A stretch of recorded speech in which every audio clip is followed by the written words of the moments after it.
네, 지금 이 와중에요. 이 여권에서 부쩍 존재감이 커진 인물이 있습니다. 바로 이 홍준표 대구시장입니다. 지금 한 전 위원장에 대한 공세를 연일 퍼붓고 있는데요.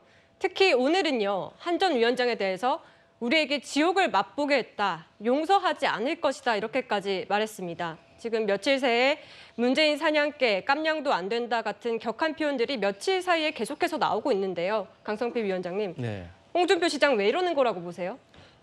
첫 번째로는요. 본인은 이제 앞으로 대권을 노리고 있잖아요. 근데 지방에 있는 단체장으로서는 존재감을 돋보이기가 매우 어려운 상황입니다. 그렇기 때문에 저는 일단 본인의 정치적인 어떤 존재감을 돋보이게 하기 위해서 일종의 노이즈 마케팅이 아닌가 그렇게 생각을 하고요. 그다음에 두 번째로는 지금 국민의힘에서는 두 글자가 필요합니다. 네 탓이 아니라 내 탓이란 두 글자가 필요한데 네. 저 홍준표 비대위원장은 홍준표 그 대구시장은 지금 이러한 책임론을 가지고 어떤 당내의 어떤 당권 주도력에 대해서 조금 개입을 하려는 것이 아닌가 그렇게 해석이 되고 있어요. 첫 번째 이유와 두 번째 이유 둘 다 본인이 앞으로 대권에 나가기 위한 어떤 포석이라고 생각을 하는데요. 저는 그렇습니다. 이 부메랑 효과라는 게 있어요. 그러니까 본인이 부메랑을 세게 던지면 더 빨리 더 아프게 돌아오거든요. 그 말은 정치질을 하면서 다른 사람을 비난할 수도 있지만 비판을 해야지 비난을 해서는 안 됩니다. 특히나 홍준표 시장 같은 경우는 대권을 바라보고 있다면 당내 구성원을 향해서 점잖은 비판을 해야지 저렇게 원색적으로 비난을 하는 것을 과연 당내 구성원들이 얼마나 공감을 해줄까. 그리고 본인에게도 좋지 않을 문제다. 그리고 본인의 어떤 정치적인 스텝을 위해서 저렇게 독한 말을 내뱉는 것은 국민들 보기에 좋지 않을 것이다. 이렇게 보고 있습니다. 네, 결국은 차기 대권 주자들의 견제로 보이는데요. 지금 여권 잠룡들이 그래서 주목을 받고 있습니다. 지금 오세훈 서울시장은 상대적으로 조금 조용한 분위기인데요. 그러면서도 이 국민의 질책은 준엄하다. 잃어버린 신뢰와 사랑의 회복을 위해서 전심전력 다하겠다 이렇게 밝혔습니다. 정광대 대변인님. 네. 당에서는 이런 발언에 대해서 어떻게 해석하십니까? 홍준표 대구시장과 오세훈이 내놓는 메시지를 보고 많은 사람들이 어떻게 생각할까요? 어떤 사람의 발언에 대해 더 진정성이 있고 어떤 사람이 더 차기 지도자감으로 자격이 있는 사람이다 이렇게 평가를 할까요? 저는 홍준표 대구시장이 우리 보수정당의 중요한 자산이죠. 당 대표도 했었고 대권 후보로 뛰어서 사실 우리 당이 어려울 때 일정 부분 기여를 했다고 생각합니다.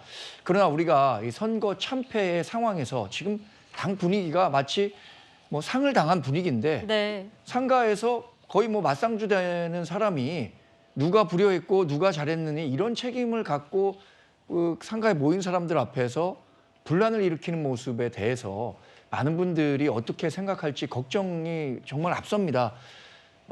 정말 걱정이 된다면 정말 오세훈 시장처럼 자중하고 진중하고 반성해서 어떻게 국민의 마음을 살 수 있을 것인가라는 부분에 대한 메시지를 담아야지 저렇게 누구 개인의 탓, 특히 뭐 한동훈 비대위원장 한 명의 탓이라고 돌려 세우는 건 뭐 개인적인 원한 관계나 이런 게 아니라면 이해하기 어려운 수준의 발언이어서 상당히 안타깝게 생각합니다. 알겠습니다. 총선 참패라는 결과를 받아들고 화가 나겠죠. 분노를 표출할 수 있다고 봅니다. 하지만 분노 표출만 가지고는 이 사태의 수습이 되지 않습니다. 제가 어느 한 단체에 가서 본 이 표어가 생각이 나는데요. 증명해야 존경받는다. 이렇게 써 있더라고요. 네. 말로 아무리 세게 네 탓이다. 네가 잘못했다. 너 때문에 이런 결과가 나왔다. 이렇게 100번 얘기하면 결과가 달라집니까? 그것이 아니라 지금 이 상황을 놓고 내가 무엇을 해야 될까? 내가 서 있는 자리에서 어떻게 해야 국민의 등 돌린 민심을 돌릴 수 있을까? 자신의 일을 잘하는 것. 이것이 증명하는 거 아니겠습니까? 증명해내면 다시 인정을 받을 수 있는 겁니다. 저는 오히려 지금 홍준표 시장의 저 격한 발언보다는 오히려 오세훈 시장의 진중한 태도가 이 여권의 어떤 패배에도 불구하고 차기의 어떤 희망을 본다라면 오히려 오세훈 시장의 진중함에 더 많은 관심을 갖지 않을까 이런 생각이 듭니다. 네, 사실 홍준표 시장의 경우에는 대선 경선까지 치렀던 인물이기 때문에 좀 더 책임감을 가져야 된다 이런 지적들도 나오고 있는 것 같은데요.